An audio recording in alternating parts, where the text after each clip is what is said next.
You're willing to carry something that can take somebody's life, but you're not willing to learn how to and educate yourself on how to save somebody's life. So I really wanted to talk about the active shooter situation in Austin on 6th Street. And I have a lot of friends who go down there a lot.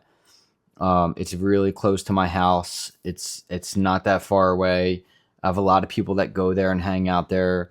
I have friends at work down there. I have really close friends that live right on Rainy Street. This has been weighing on me because I have video after video about how to just, stay hyper aware, firearm training, medical training, trauma kit training, which we're really going to get into here in a minute.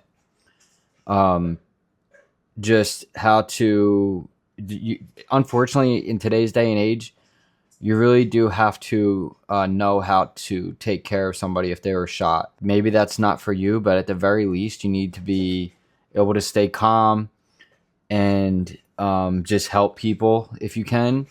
It's just something that I think you should educate yourself on, especially if you carry one of these.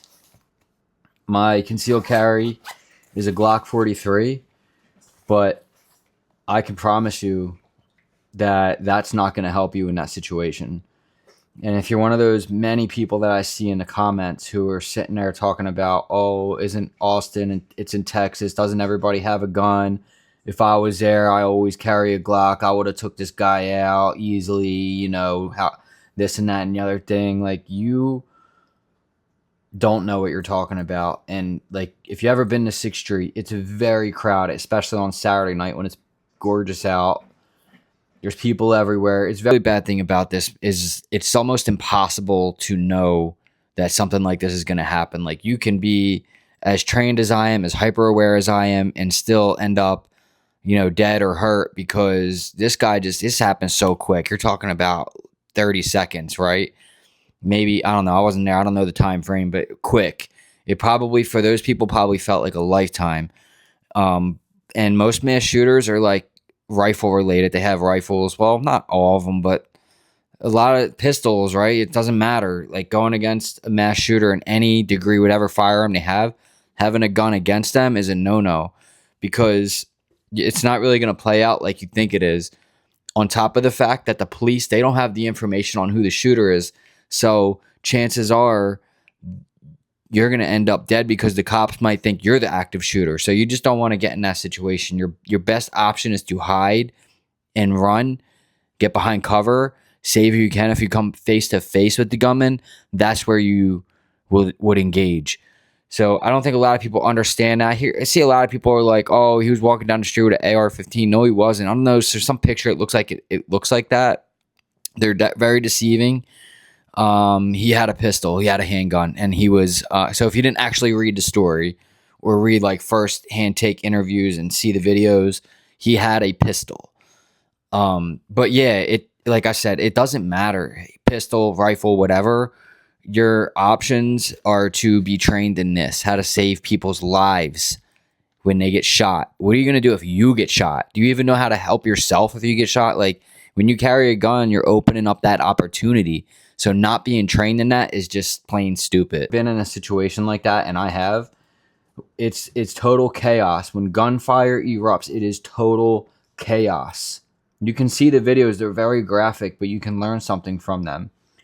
And the one takeaway that I seen is just the amount of like panic of people who are involved with, like, there's people on the ground that aren't showing pulse, right? They're gone. And it's just it's bad, all the way bad. But there's things you can do.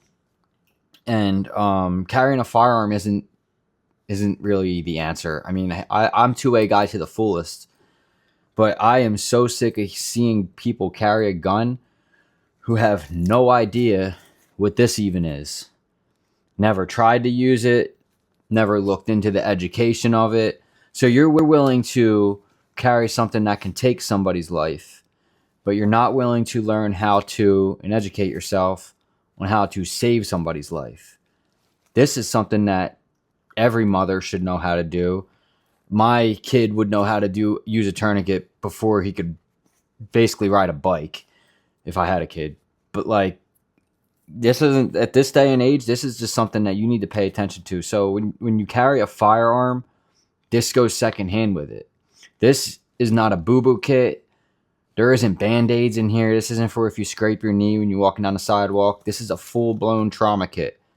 There's a decompression needle in here in case somebody has a tension pneumothorax. If you don't know what that is, because I'm using some big words, that is when somebody's lungs collapse, right? They get shot in the lung. What if you're at the bar and your girlfriend gets shot in the lung? Active shooter comes in, she gets shot in the lung. What are you going to do? Like, if I'm there, I'm running to my car. You got a good amount of time, not a ton of time. You got maybe 2 minutes. I'm getting to my car in 2 minutes. And I'm going to get my decompression needle and I'm going to put it collarbone. It's, you know, I'm not going to do that right here. But you need to know how to do that. Maybe you don't have a compression needle. Give me a credit card, knife, and a straw at the bar and I'll save someone's life. Like, I've trained to do it. And, you know, I'm not an EMT. I'm not a paramedic. I wasn't in the military. I just took it upon myself to learn how to do this stuff years ago, and I still train to do it. This here is called a tourniquet. It's a cat tourniquet. It's a Gen 7. They do make fake ones. You're not getting one of these on Amazon. They make like the 10-pack on Amazon for $20. Those are fake. But the windlass will break. It won't tighten. It won't pinch the artery. What if you're at the gun range and somebody just as simple as shoots himself in the thigh and hits an artery? What are you going to do? Just going to let them bleed out on the floor? Because you wanted to train to shoot guns, but you don't know what are you going to do when you get shot. You never planned that part out. Chances are, if you carry a gun, now you're putting yourself in situations where you're going to get shot at. Because what people don't understand is the other end of that, there are people who will pull the trigger. You might not do that, but if you pull that gun out, you might cross somebody who will. And in that situation, like I see these guys on the bikes. This drives me absolutely out of my mind. Guys on the bikes who are riding around strapped thinking you're going to what? What is that for? A road rage incident? Somebody you know, cuts you off and what? What are you going to do? Somebody's, what? Okay, they're going to rob your bike. You're going to pull your gun out? I just have it, dude. I'm not going to shoot somebody for a bike. Like, you're going to go to jail. So if you want to go to jail for 10 years over a motorcycle, then you should probably keep your gun in the safe, honestly, if you have that mindset. You're just not ready to have it. You're not mature enough. You're not educated enough. And I'm sorry if that offends you, but that's just the hard truth of what it is. That's why they call this hard city raindrops. I'm going to give you the facts. If you don't know how to use a tourniquet, you don't know how to wound pack, you don't know how to use a decompression needle, you need to put the gun away and pick up a different hobby. Just because you go to the range and you put some rounds down range once a year doesn't mean you know how to use a gun or do anything. It just means you went to the range once a year. Even if you go 5 times a year, 10 times a year. If you don't know how to use a tourniquet, if you do, my hat's off to you. If you've done this training, if you know how to do it, you know how to save somebody's life, you know what to do when somebody gets stabbed, cut real bad. What are you going to do if you're on a motorcycle, somebody wrecks in front of you, they slice their leg so bad they cut an artery? That happens a lot. What are you going to do? I got one of these in the tail of my bike. And it's really hard to get it because of the key, but I'll rip that thing straight out if I had to, and I'll get it out. There's always a tourniquet on my motorcycle, just in case anybody wants to know that. And there's also a rope tourniquet in the back of my Alpine Stars jacket. That's the backup. I have a bigger version of this in my car where I can triage. My car is never too far away from where I'm at. If I'm at a sporting event, if I'm at wherever, my car is not too far.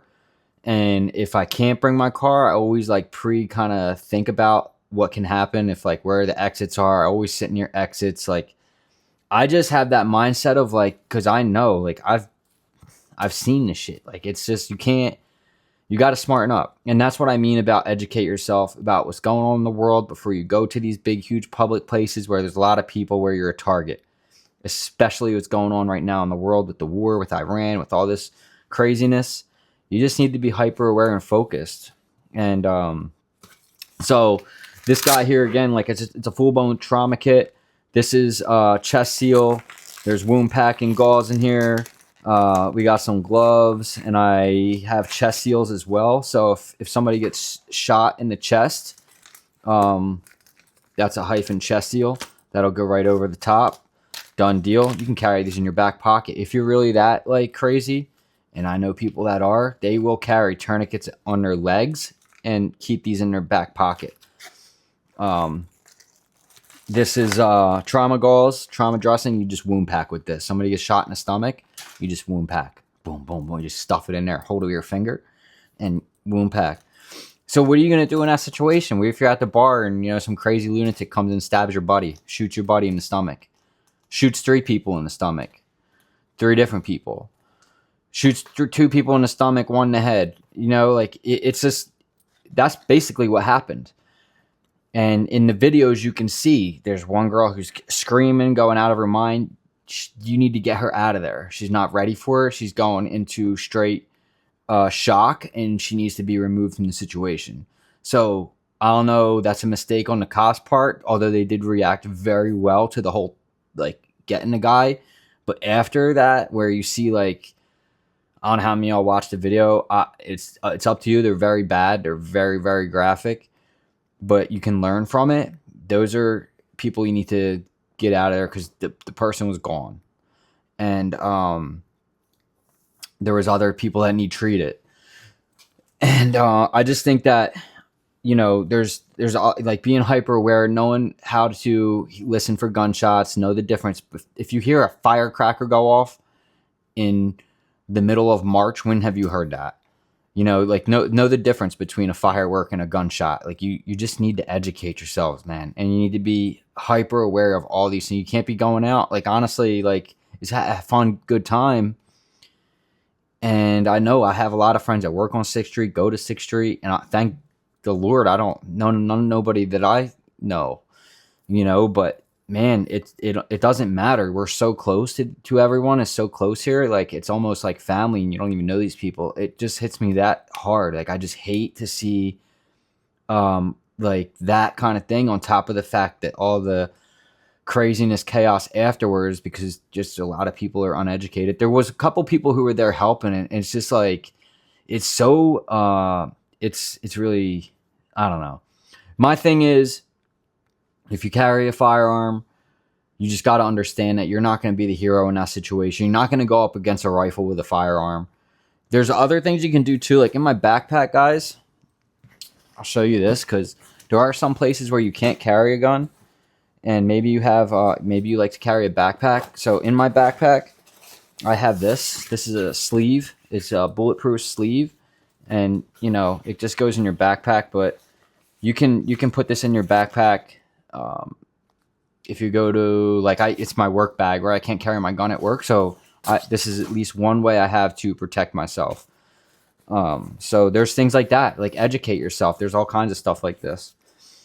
But yeah, that's really what I wanted to do, just talk about. And, you know, so again, I hope, you know, if anybody has any questions, just DM me. I'm more happy to like help train people on this, how to do it. But you can't just do training once. Tourniquet, how to wound pack, a decompression needle for sure. Like, that's my personal IFAK in there. I don't have the decompression needle for just handing a random person to stick a 4-inch needle in my chest. Like, you know what I mean? So that you'll kill somebody if you put it in the wrong spot, essentially. So no, not essentially, you will kill somebody if you put it in a centimeter of the wrong spot. They're dead.